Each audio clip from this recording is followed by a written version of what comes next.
ምዕራፍ 34 ኢዮስያስም መንገሥ በጀመረ ጊዜ የ8 ዓመት ልጅ ነበረ። በኢየሩሳሌምም 31 ዓመት ነገሠ። በእግዚአብሔርም ፊት ቅን ነገር አደረገ። በአባቱም በዳዊት መንገድ ሄደ፣ ወደ ቀኝም ወደ ግራም አላለም። በነገሠም በ8ኛው ዓመት ገና ብላቴና ሳለ የአባቱን የዳዊትን አምላክ ይፈልግ ጀመር። በ12ኛውም ዓመት ይሁዳንና ኢየሩሳሌምን ከኮረብታው መስገጃዎችና ከማምለኪያ ዐፀዶቹ ከተቀረጹትና ቀልጠው ከተሠሩት ምስሎች ያነጻ ጀመር። የበኣሊምንም መሠዊያዎች በፊቱ አፈረሱ። በላዩም የነበሩትን የፀሐዩን ምስሎች የማምለኪያ ዐፀዶቹንም ቈረጠ። የተቀረጹትንና ቀልጠው የተሠሩትን ምስሎች ሰባበረ፣ አደቀቃቸውም። ይሠዉላቸው በነበሩት ሰዎች መቃብርም ላይ በተናቸው። የካህናቶቻቸውንም አጥንት በመሠዊያቸው ላይ አቃጠለ። ይሁዳንና ኢየሩሳሌምን አነጻ። የምናሴንና የኤፍሬምን የስምዖንና የንፍታሌምንም ከተሞች በዙሪያቸውም ያለውን ቦታ እንዲሁ አነጻ። መሠዊያዎቹንም አፈረሰ። የማምለኪያ ዐፀዶቹንና የተቀረጹትን ምስሎች አደቀቀ። በእስራኤልም አገር ሁሉ የፀሐይን ምስሎች ሁሉ ቈራረጠ። ወደ ኢየሩሳሌምም ተመለሰ። በነገሠም በ18ኛው ዓመት ምድሪቱንና የእግዚአብሔርን ቤት ካነጻ በኋላ የኤዜልያስ ልጅ ሳፋን፣ የከተማይቱም አለቃ መዕሤያ፣ ታሪክ ጸሐፊም የኢዮአካዝ ልጅ ኢዮአክ የእግዚአብሔርን የአምላኩን ቤት ይጠግኑ ዘንድ ሰደዳቸው። ወደ ታላቁም ካህን ወደ ኬልቅያስ መጡ። ሌዋውያኑም በረኞች ከምናሴና ከኤፍሬም ከቀረውም ከእስራኤል ሁሉ ከይሁዳና ከብንያም ሁሉ በኢየሩሳሌምም ከሚኖሩት የሰበሰቡትን ወደ እግዚአብሔር ቤት የቀረበውን ገንዘብ ሰጡት። የእግዚአብሔርንም ቤት በሚሠሩት ላይ ለተሾሙት ሰጡ። እነርሱም ይጠግኑና ያድሱ ዘንድ የእግዚአብሔርን ቤት ለሚሠሩ ሠራተኞች ሰጡ። የይሁዳ ነገሥታት ላፈረሱት ቤት ሰረገሎች ያደርጉ ዘንድ ለማጋጠሚያም እንጨት የተጠረበውንም ድንጋይ ይገዙ ዘንድ ለአናጢዎችና ለጠራቢዎች ሰጡ። ሰዎቹም ሥራውን በመታመን አደረጉ። በእነርሱም ላይ የተሾሙት ሥራውንም የሚያሰሩት ሌዋውያን ከሜራሪ ልጆች ኢኤትና አብድዩ፣ ከቀዓትም ልጆች ዘካርያስና ሜሱላም ነበሩ።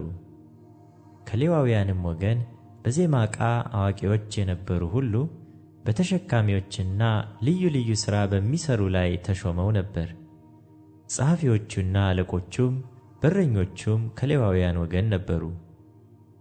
ወደ እግዚአብሔርም ቤት የቀረበውን ገንዘብ ባመጡ ጊዜ ካህኑ ኬልቅያስ በሙሴ እጅ የተሰጠውን የእግዚአብሔርን ሕግ መጽሐፍ አገኘ። ኬልቅያስም ጸሐፊውን ሳፋንን የሕጉን መጽሐፍ በእግዚአብሔር ቤት አግኝቻለሁ ብሎ ተናገረው። ኬልቅያስም መጽሐፉን ለሳፋን ሰጠው። ሳፋንም መጽሐፉን ወደ ንጉሡ አመጣ። ለንጉሡም ባሪያዎችህ የተሰጣቸውን ትእዛዝ ሁሉ ያደርጋሉ፣ በእግዚአብሔርም ቤት የተገኘውን ገንዘብ አፈሰሱ፣ በሥራውም ላይ ለተሾሙትና ለሠራተኞቹ ሰጡ ብሎ አወራለት። ጸሐፊውም ሳፋን ለንጉሡ ካህኑ ኬልቅያስ መጽሐፍ ሰጠኝ ብሎ ነገረው። ሳፋንም በንጉሡ ፊት አነበበው። ንጉሡም የሕጉን ቃል በሰማ ጊዜ ልብሱን ቀደደ። ንጉሡም ኬልቅያስን የሳፋንንም ልጅ አኪቃምን የሚክያስንም ልጅ አብዶንን ጸሐፊውንም ሳፋንን የንጉሡንም ብላቴና አሳያን በዚህ መጽሐፍ የተጻፈውን ሁሉ ያደርጉ ዘንድ አባቶቻችን የእግዚአብሔርን ቃል ስላልጠበቁ በላያችን የነደደ የእግዚአብሔር ቁጣ እጅግ ነውና ሄዳችሁ ስለ ተገኘው የመጽሐፍ ቃል ለእኔ በእስራኤልና በይሁዳም ለቀሩት እግዚአብሔርን ጠይቁ ብሎ አዘዛቸው። ኬልቅያስና እነዚያ ንጉሡ ያዘዛቸው ወደ ልብስ ጠባቂው ወደ ሐስራ ልጅ ወደ ቴቆዋ ልጅ ወደ ሴሌም ሚስት ወደ ነቢይቱ ወደ ሕልዳና ሄዱ። እርሷም በኢየሩሳሌም በከተማይቱ በሁለተኛው ክፍል ተቀምጣ ነበር። ይህንም ነገር ነገሯት። እርሷም አለቻቸው፣ የእስራኤል አምላክ እግዚአብሔር እንዲህ ይላል፣ ወደ እኔ ለላካችሁ ሰው እንዲህ ብላችሁ ንገሩት፣ እግዚአብሔር እንዲህ ይላል፣ እነሆ በይሁዳ ንጉሥ ፊት በተነበበው መጽሐፍ የተጻፉትን ቃላት ሁሉ ማለት ክፉ ነገርን በዚህ ስፍራና በሚኖሩበት ላይ አመጣለሁ። በእጃቸው ሥራ ሁሉ ሊያስቆጡኝ ትተውኛልና ለሌሎችም አማልክት አጥነዋልና ቁጣዬ በዚህ ስፍራ ላይ ይነዳል አይጠፋምም። እግዚአብሔርን ለመጠየቅ ለላካችሁ ለይሁዳ ንጉሥ እንዲህ በሉት፣ የእስራኤል አምላክ እግዚአብሔር እንዲህ ይላል፣ ስለ ሰማኸው ቃል ልብህ ገር ሆኗልና በፊቴም ራስህን አዋርደሃልና በዚህም ስፍራና በሚኖሩበት ላይ ቃሌን በሰማህ ጊዜ ራስህን አዋርደሃልና ልብስህንም ቀደህ በፊቴ አልቅሰሃልና እኔ ደግሞ ሰምቼሃለሁ ይላል እግዚአብሔር። እነሆ ወደ አባቶችህ እሰበስብሃለሁ፣ በሰላምም ወደ መቃብርህ ትሰበሰባለህ። በዚህም ስፍራና በሚኖሩበት ላይ የማመጣውን ክፉ ነገር ሁሉ ዓይኖችህ አያዩም። ይህንም ለንጉሡ አወሩለት።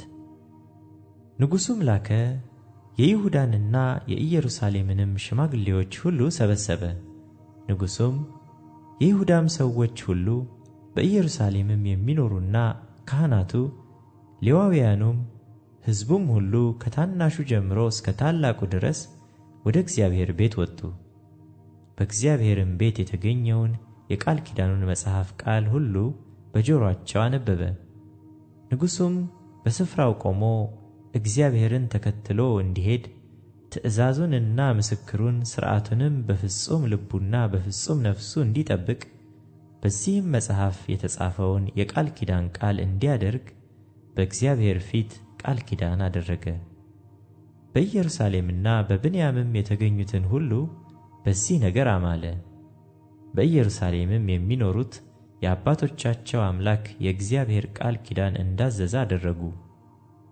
ኢዮስያስም ከእስራኤል ልጆች ምድር ሁሉ ርኩሱን ሁሉ አስወገደ። በእስራኤልም የተገኙትን ሁሉ አምላካቸውን እግዚአብሔርን እንዲያመልኩ አደረገ። በዘመኑ ሁሉ የአባቶቻቸውን አምላክ እግዚአብሔርን ከመከተል አልራቁም።